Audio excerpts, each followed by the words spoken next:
तो आइए हम लोग परमेश्वर की वचन की ओर जाएंगे। आज के क्रिसमस के संदेश के रूप में हम लोग मत्ती सुसमाचार 2 अध्याय 1 से लेकर 12 पद तक हम लोग पाठ करेंगे।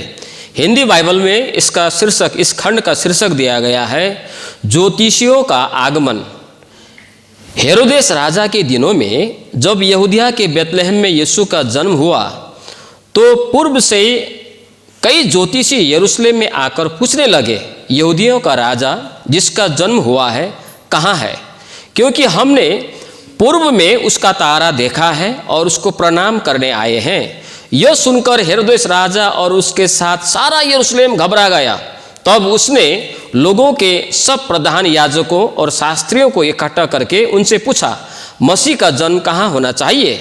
उन्होंने उससे कहा, यहूदिया के बेतलहम में, क्योंकि भविष्यवक्ता के द्वारा यूँ लिखा गया, हे बेतलहम, तू जो यहूदा के प्रदेश में है, तू किसी भी रीति से यहूदा के अधिकारियों में सबसे छोटा नहीं, क्योंकि तुझ में से एक अधिपति निकलेगा और मेरी प्रजा इजराइल की रखवाली करेगा। तब हेरोदेस ने ज्योतिषियों को चुपके से बुलाकर उनसे पूछा कि तारा ठीक किस समय दिखाई दिया था, और उसने यह कहकर उन्हें बेतलहम भेजा, जाओ उस बालक के विषय में ठीक ठीक मालूम करो, और जब वो मिल जाए तो मुझे समाचार दो, ताकि मैं भी आकर उसको प्रणाम करूं।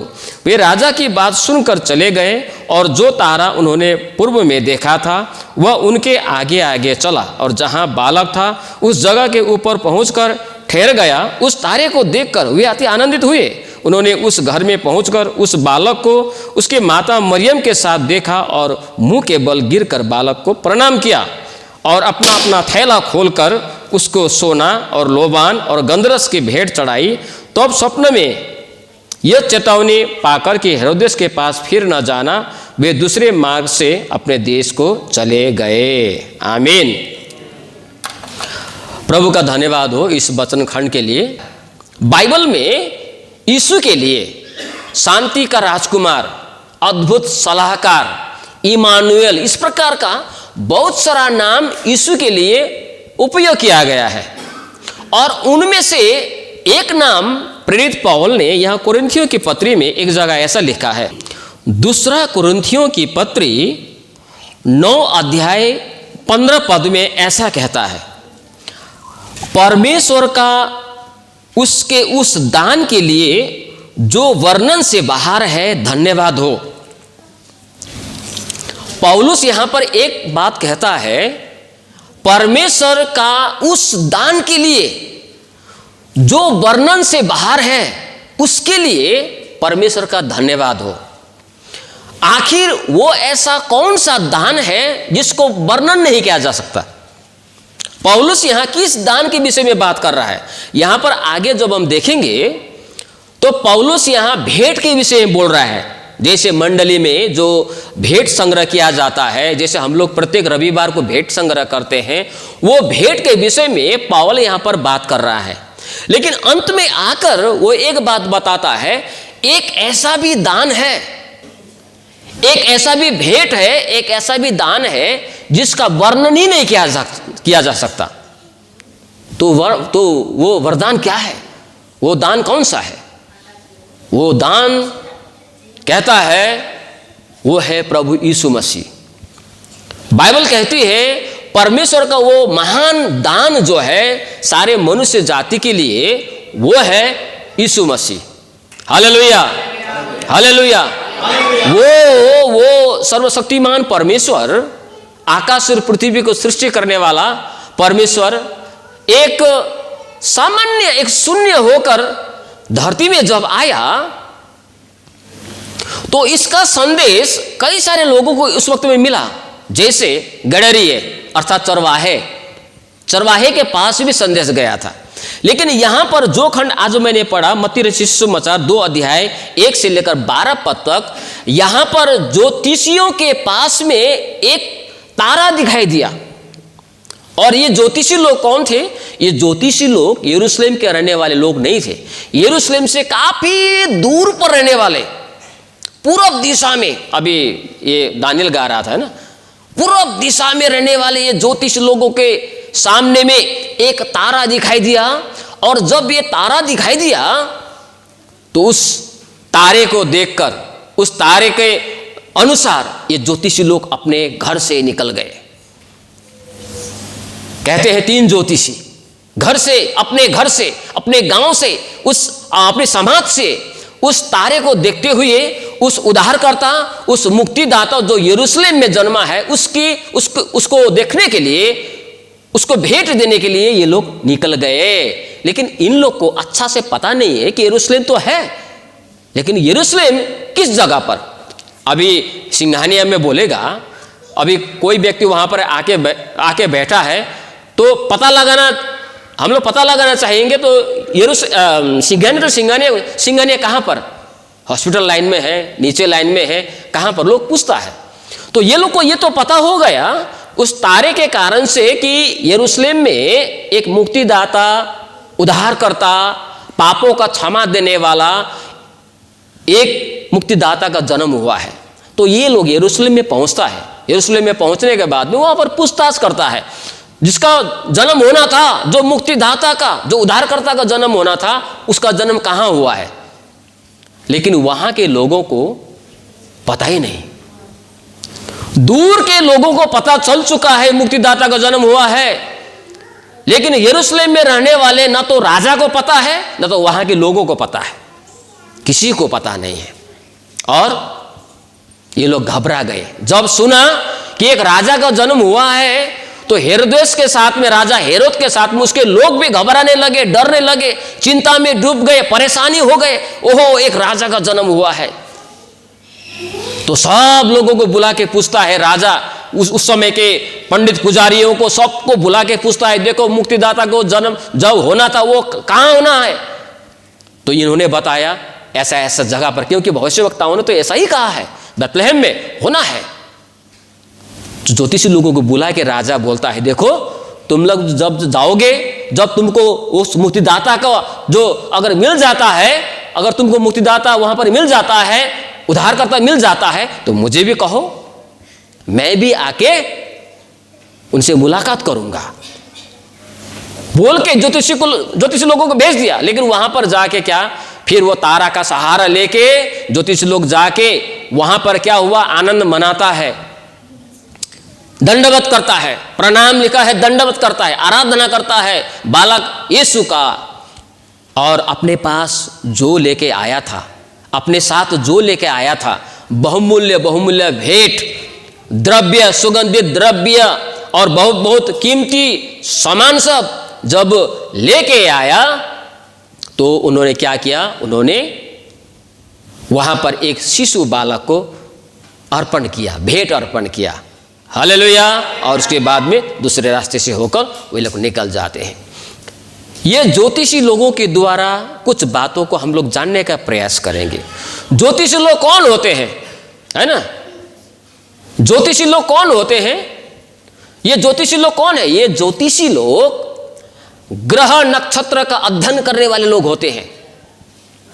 ग्रह नक्षत्र का अध्ययन करने वाले लोग, मैंने किसी एक वैज्ञानिक के विषय में, किसी ज्योतिष अर्थात वैज्ञानिक के विषय में मैंने सुना था, पता नहीं कौन सा वैज्ञानिक था वो महीनों भर अपने कमरे में कैद होता था, अपने उस खोज को वो साबित करने के लिए, उस खोज को बाहर करने के लिए वो महीनों अपना घर के अंदर में, पत्नी से बातचीत नहीं होता था, बच्चों से बातचीत नहीं होता था, रूम में ही वो शोध करते रहता, खोजते रहता था। ऐसा ये लोग कोई मामूली व्यक्ति लोग नहीं था। ये ज्योतिषी लोग, ये लोग हमेशा व्यस्त रहने वाले लोग, हमेशा बिजी रहने वाले लोग। लेकिन जब उन्होंने मसीह का तारा जब दिखा, जब मसीह का तारा उनको दिखाई दिया, अपना सब काम काज छोड़ के, अपना व्यस्तता को छोड़ के, अपना गांव को छोड़ के, सब कुछ छोड़ के वो यीशु का तारा के पीछे वो लोग उसको देख के वो लोग निकल गए। आज ये ज्योतिषियों के द्वारा पहली बात जो है हमें सीखने के लिए वो है, किस प्रकार इन्होंने एक तरह से कहने के लिए उस मुक्तिदाता के लिए जो परमेश्वर स्वयं होने के बावजूद भी धरती पर शून्य होकर आया, हम सारे मनुष्य को जीवन देने के लिए, उद्धार देने के लिए, पाप का क्षमा देने के लिए, है ना, अनंत जीवन देने के लिए, वो मुक्तिदाता को उस देखने के लिए, उस मुक्तिदाता से भेंट करने के लिए अपना सब कुछ छोड़कर, अपना काम, अपना काज जो है, अपना व्यस्तता को, अपना सब कुछ छोड़कर ये ज्योतिषी लोग यीशु को भेंट करने के लिए निकल गए। हालेलुया। ये पहली बात ज्योतिषियों के द्वारा। लेकिन आज हमारे पास यीशु से मुलाकात करने का समय नहीं होता है। आज हमारे पास इतना काम हो गया, इतना धन है हमारे पास, इतना बिजी हम लोग हो गए हैं कि हम लोग यीशु को भेंट करने के लिए, यीशु की वचन सुनने के लिए, यीशु से मुलाकात करने के लिए हमारे पास में समय नहीं होता है, और सब कुछ के लिए समय है। लेकिन इस ज्योतिषी के द्वारा आज हमको पहली बात ये सीखने के लिए मिलता है कि ज्योतिषी अपना सब कुछ, ये लोग कोई आपके और मेरे जैसे साधारण लोग नहीं है। ज्योतिषी ग्रह नक्षत्र का अध्ययन करने वाले लोग हैं, ज्ञानवान लोग हैं, बुद्धिमान लोग हैं, लेकिन सब कुछ छोड़कर, अपना काम को छोड़कर, अपना व्यस्तता को छोड़कर मुक्तिदाता के खोज में निकल पड़े, उनसे मुलाकात करने के लिए वो लोग निकल पड़े। हालेलुया। और ये दूसरी बात यहाँ पर हमको दूसरी बात ज्योतिषियों के द्वारा मिलता है। अब ये लोग वहां पर जब पहुंचे, घर से तो निकल गए मुक्तिदाता से भेंट करने के लिए, घर से तो निकल गए उद्धारकर्ता से मुलाकात करने के लिए, उसकी आराधना करने के लिए, उससे मुलाकात करने निकल गए, लेकिन पता नहीं है कहाँ है। यरूशलेम में तो है, इतना तो पता है यरूशलेम में है, लेकिन कहाँ पर है पता नहीं। यहाँ पर आके, यरूशलेम में आके वो मुक्तिदाता की खोज करता है, लोगों से पूछता है, राजा से पूछता है, वहां के लोगों से पूछता है, मसीह का जन्म कहाँ हुआ है, मसीह का जन्म कहाँ हुआ है, मसीह का जन्म कहाँ हुआ है, ये पूछ रहा है और ढूंढ रहा है। परमेश्वर ने बोला है वचन में, यदि मेरे लोग खुद को दीन बना के, खुद को नम्र करके अगर मेरे पास में आता है, मुझे ढूंढता है, मुझे खोजता है, तो मैं उसे मिलूंगा। हालेलुया। मैं उसे मिलूंगा। आज भी परमेश्वर वही है, वह अपना दर्शन देने के लिए, हमसे भेंट करने के लिए, हमारे आगे आने के लिए आज भी परमेश्वर तैयार है। लेकिन हम क्या खोज करते हैं? हम क्या उनको ढूंढने का प्रयास है हमारा? आज उनके वचनों को ढूंढते हैं? कितना उसके ज्ञान के विषय में खोज हम करते हैं, कितना उसके आत्मा के विषय में खोज करते हैं, कितना उससे संबंधित बातों की खोज करते हैं। ढूंढो तो पाओगे, वचन में यह भी कहा है। जब ये लोग खोजने लगे, मुक्तिदाता की खोज करने लगे हैं, आज इतने सारे महान लोग, आज इतने सारे संसार में महान व्यक्तित्व लोग हैं, इस भीड़ में कैसे खोजे सत्य मुक्तिदाता को?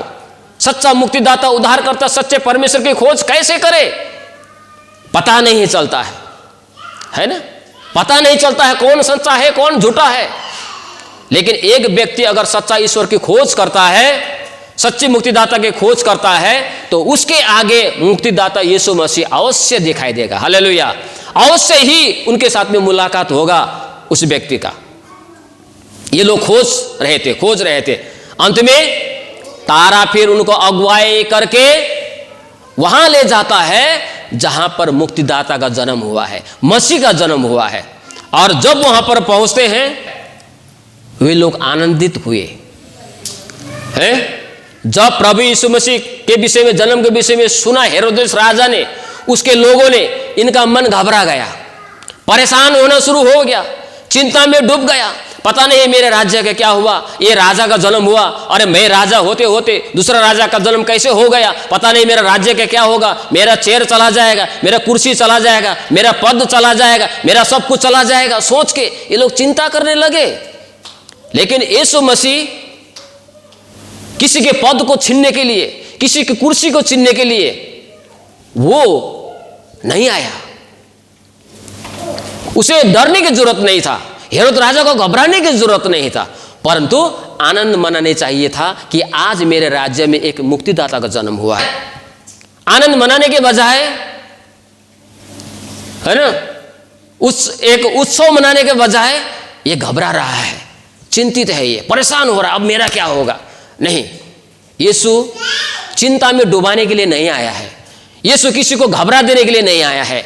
यीशु कुछ किसी का छीनने के लिए नहीं आया है, लेकिन वो तो देने के लिए आया, जीवन देने के लिए आया। हालेलुया।